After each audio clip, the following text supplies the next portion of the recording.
Welcome to BrainTalk, a podcast from Project BrainStorm about the bipolar spectrum. Your hosts are Dr. Jim Phelps, a psychiatrist and author of several groundbreaking books about bipolar, and Sara Schley, author of the memoir Brainstorm, From Broken to Blessed on the Bipolar Spectrum, and co-creator of Brainstorm the Film, coming to you in 2025. Here on BrainTalk, we'll interview new experts each week about their research and expertise within bipolar, and listeners will call in to ask questions. Let's work together to save lives, end the stigma, and create healing for everyone on the bipolar spectrum and those who love them. Good morning, Dr. Phelps. Good morning, Sara Schley. This morning, we're really delighted and blessed to have Dr. Andy Nierenberg with us. How good is that, Jim? Oh, that is a delight. Thank you very much, Dr. Nierenberg. Yeah, I'm happy to be here. We're excited to chat with you. Dr. Nierenberg, do you prefer Andy or Dr. Nierenberg? Andy's fine. Okay, so we'll call you Andy. Thank you for that. So you have many accolades to your name. I was blessed to visit your office once at Mass General. There's a whole bunch of awards back there. So I'll just start by saying that you're a professor of psychiatry at Harvard Medical School. You're at Mass General. You run the Doughton Center for Bipolar Innovation, Doughton Family Center for Bipolar Innovation, and many other things. So we're just going to start with a little conversation with you about your work. Jim, would you like to have an opening question for Andy? Indeed. Well, actually, I'd be interested in, Andy, what do you think is the most important stuff that you're doing? Because I just looked at a bunch of your recent publications, and the breadth is impressive unto itself. Many things going on. Your hand is in a lot of different projects. And if you were to try to enumerate them, I think we'd run out of time, actually. So I'd be interested in the ones that you think you have the most personal investment in. Sure. Well, there are two large projects that I'm working on and a bunch of smaller ones that are also interesting. But of the larger projects, one is a study that is funded by the Patient-Centered Outcomes Research Institute, which some of the viewers may not be familiar with. It is meant to help generate the data that will help clinicians and patients make better decisions. And this is a large, massive, and complex undertaking, but we have 19 academic sites and 18 community sites to do the largest study of bipolar depression ever done. And we will be comparing 4 different competing treatments. Many times you don't find a big difference between active treatments, and that's not so interesting. What's more interesting is who responds to what. And we will have a large enough group to study in collaboration with people with bipolar depression to try to be able to understand that. So that's the first large thing that I'm working on. And the next thing in collaboration with Sara is this quite ambitious, let's call it an organization that we're building, which is called Bipolar Learning Health Network. We're getting rebranded as the Bipolar Action Network. And at its heart, it is a radical collaboration to get better outcomes for people with bipolar disorder. We take advantage of the variations in outcomes between healthcare systems so that, for example, if one group is having a much higher rate of hospitalizations and crises than another group, the group that's having more crises in their population will go to the group that's having fewer crises and say, teach us what you're doing. What are you doing differently than us? And their improvements in outcomes is nothing short of stunning.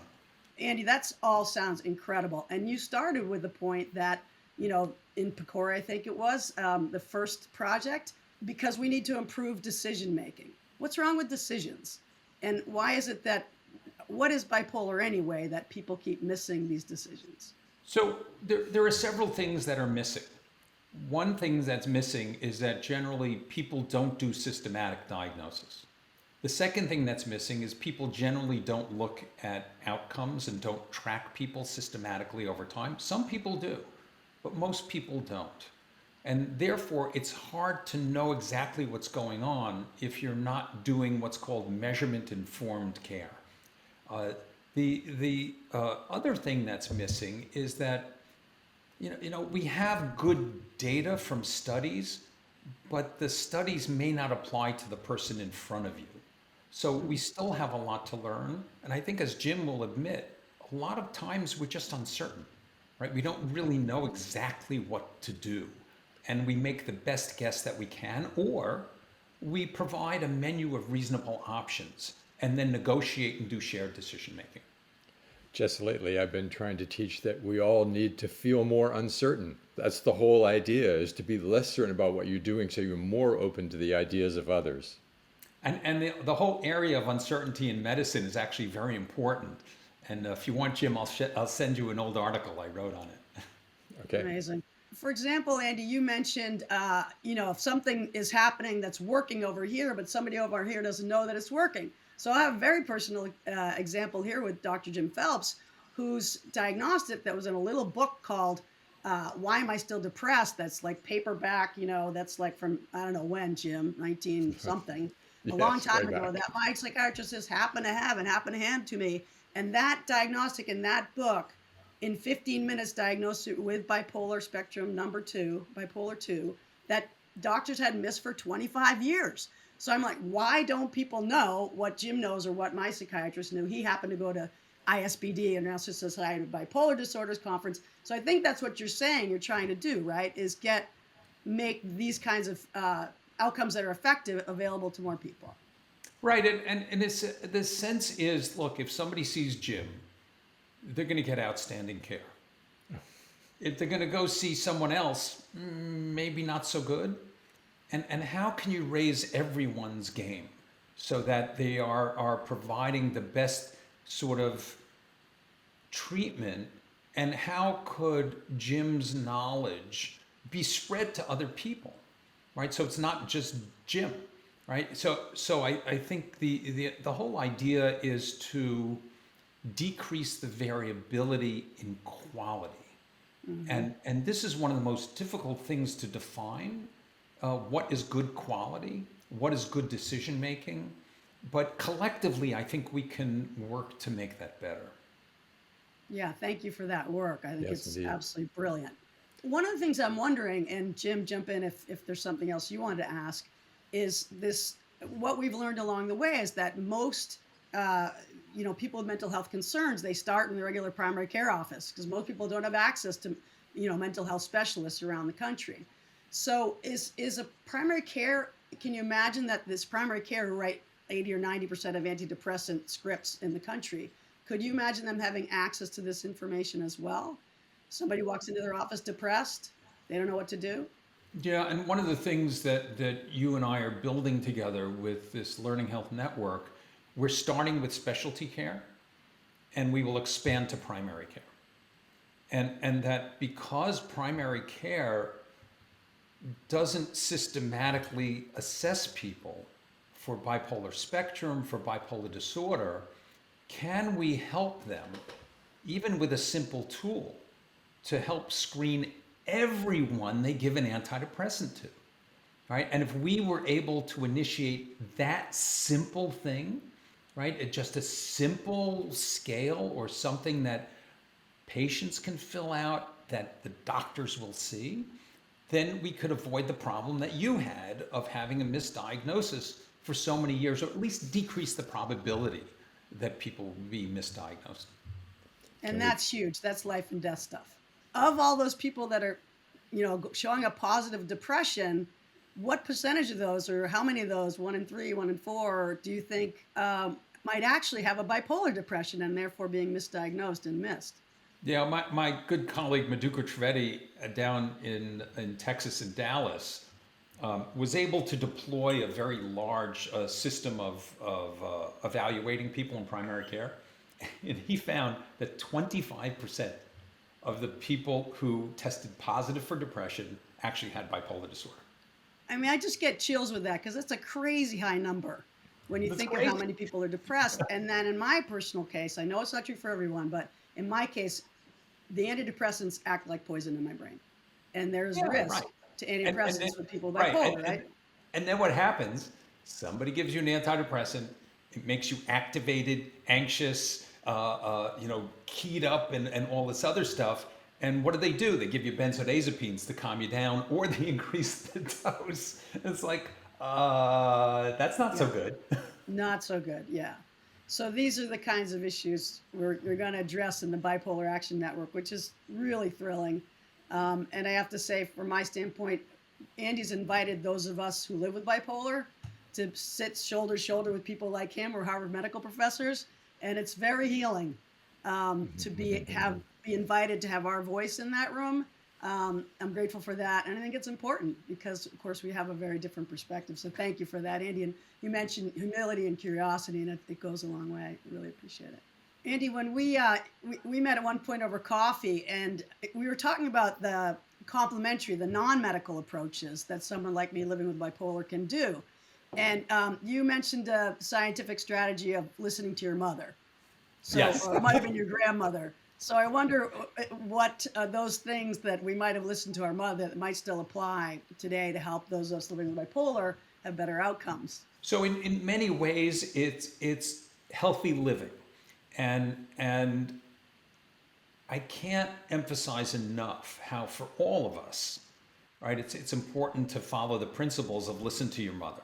And a lot of it just makes sense, but it turns out to have physiological implications for anyone who has a dysregulated brain.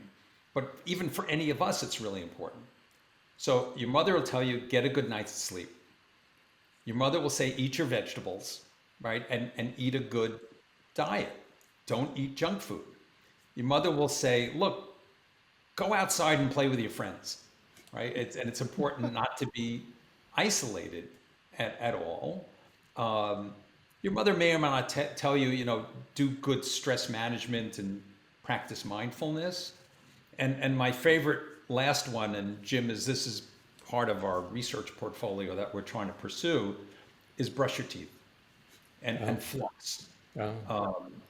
And I'll explain each one of these things and how they're particularly relevant for bipolar disorder. Regular sleep is really important, and a regular sleep schedule is important. And in fact, if you wanted to induce mania, you can do it by having someone be sleep deprived, right? So it's very simple, actually. Just wake up the same time every day, right? And that will regularize your sleep. Meaning get out of bed. Get out of bed right? At the same time every day. Right. The diet is actually important because a very bad diet of highly processed food, too much red meat, can really cause inflammation. Being isolated and lonely is awful for people. And what happens is if people don't have relationships and activities and interactions with other people, they don't have a buffer to stress. Stress is really bad for you, right? It's bad for your brain to be stressed and not have a way to be able to take care of that. The other things in terms of like brushing your teeth, it turns out that your gum health is directly related to your brain. And if you have bad gum health, you are at risk of Alzheimer's disease. And it's an independent risk factor for cardiovascular disease. And one of the biggest problems for people with bipolar disorder is cardiovascular disease, and it is the most frequent cause of early death. Right? Now, the other things are things not to do. Don't smoke, don't take drugs, and try not to drink excessively. So that's a long story about listen to your mother, but I think it's so important to have people try to do these things, even though in aggregate, they can be very difficult. But at the same time, I think it could help people feel like they're more, let's say, in harmony with the universe. Andy, that's great. And I think, for any listeners who are struggling and might be overwhelmed by the list, What I found is it's like, what's the word where it's contagious? Like you do one, which leads to the next, which leads to the next. So if you just take the first step, I know Jim would say, get up at the same time, get out of bed every day and have the light in your eyes. But as you take one step, it helps with the next, which helps with the next. Yeah, and it's all really doable. But the last thing I'll leave with is something that I heard from my dentist. Only floss the teeth you want to keep. I love that. I told that to my teenage kid. I don't know if it impacted him or not. But. All right, esteemed doctors, we have a caller with some questions, and she would like to remain anonymous. So I'm going to ask the questions on her behalf. And it looks like this is about postpartum depression. So her first question is, what is the path forward for postpartum depression and anxiety, as it appears it might be related or exacerbated by a bipolar spectrum condition? So, as Jim knows, people who have postpartum depression have it at a higher rate if they have bipolar disorder, as opposed to unipolar depression without any history of mania, hypomania, or a spectrum of mania. And so the people who already are diagnosed are at risk of it. And it is a complicated decision and joint decision about whether to or which medications to continue throughout pregnancy and try to reduce the probability of postpartum depression. For those people who are not yet diagnosed and the first depression that they have is postpartum depression, then I think they have to be very carefully screened to see if they have any bipolar spectrum or bipolar disorder, and then treated appropriately. So screen for it, particularly in women who are having their first episode postpartum. Yep. To follow up on that, Dr. Nierenberg and Dr. Phelps, if this mom with postpartum depression suspects that she might have some kind of bipolarity, but her OBGYN doesn't know about that and her primary care doc doesn't know about that, is there a resource that she can bring to them to advocate on her behalf around those questions? In my view, well, first of all, as physicians, we know that it's a little tricky when people come to you and say, this is what I have. That requires a careful listening, and how is it that you come to this conclusion? But if, as part of what they're arriving with, and that assertion is, here are the data that support an interpretation of my symptoms as potentially bipolar in nature. Oh, that would be a nice starting place. So just having that list of, like, this is my stuff, would be handy. On the other hand, so that's a good starting place. Well, what is that list? As you know, it's more than just, these are the symptoms of bipolar disorder that I have. There are 4 other categories of information that are relevant to that: the family history, age of onset of depression, what's it been like over time, the course of illness, and how did things go when someone gave you an antidepressant is a particularly useful bit of information. So those other 4 kind of categories of information that are beyond symptoms, those are like on the list that I want to see. And so I think it's relevant for a person going to her provider to show up with that information. These are my symptoms, and these are these other 4 categories: family history, age of onset, course of illness, response to treatment. Bring all that information. So to try to facilitate that, I put that into a questionnaire format so that people can take that test online and then bring their results to their provider. And that's where that screener that I refer to as Mood Check came from. That's really helpful, Dr. Phelps. There's some other questions coming in the chat from this caller following up on what you said, which is interesting puzzle, I think, for you guys, because she said, my daughter had terrible reactions to SSRI use over time, and her family history and age of onset checked positive for bipolar from her understanding what she's read. So what would you say in that case? Because she's asking, where do I go for screening? What would you do with this information? What should she do with it? Well, then I think, according to that and consistent with what Jim said, the hypothesis is that she has some bipolar spectrum problem.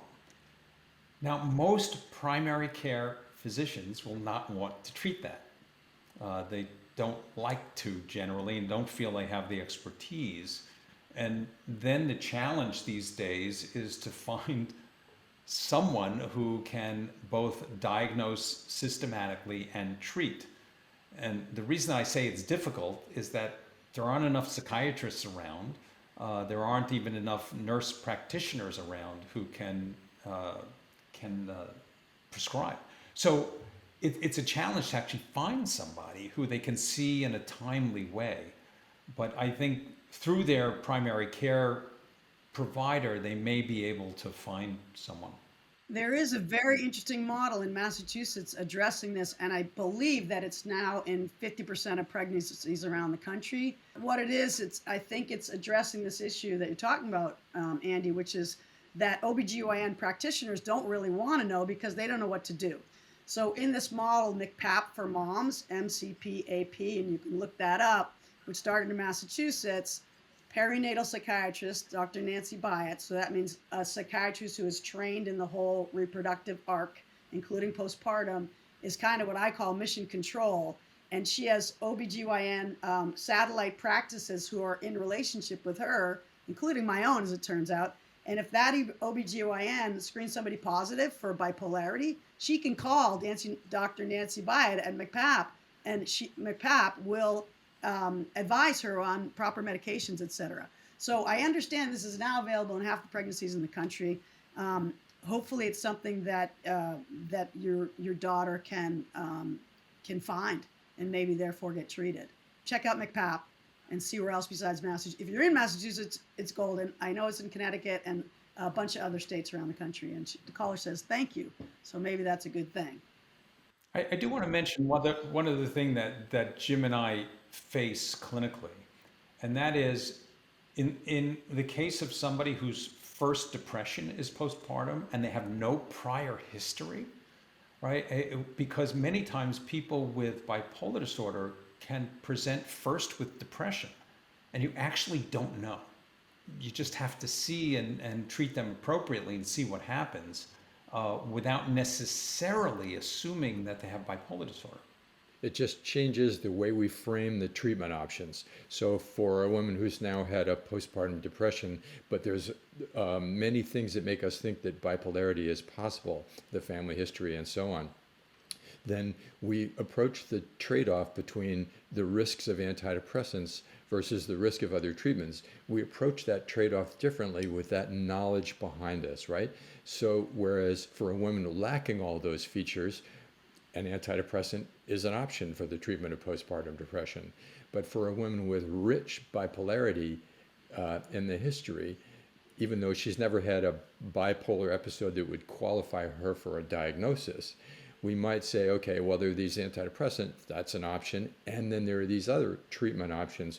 We can be rigorous about light exposure in the morning and sleep protection for you overnight, and we can see how far can we get with these non-medication approaches before we take the possible risk of the antidepressant approach. We might even think of a non-antidepressant approach like lamotrigine. Even though you don't have bipolar disorder, if you have enough of these other features, we might even think we're going to start with lamotrigine instead of an antidepressant, or at least that's how I would think. Well, especially in this case where the mom has had horrible reactions to antidepressants over time. Right. So Then certainly. that's a thing. Yeah. Yeah. Well, I'm going to wish you the best. I will say from my own experience, what Jim says, so I had twins before I had my bipolar diagnosis. And I did not know that sleep deprivation was a recipe for disaster. And I was up all night with those twins because they were preemies. And it triggered, all kinds of horrible things going forward. If I had known, I would have had my husband do it.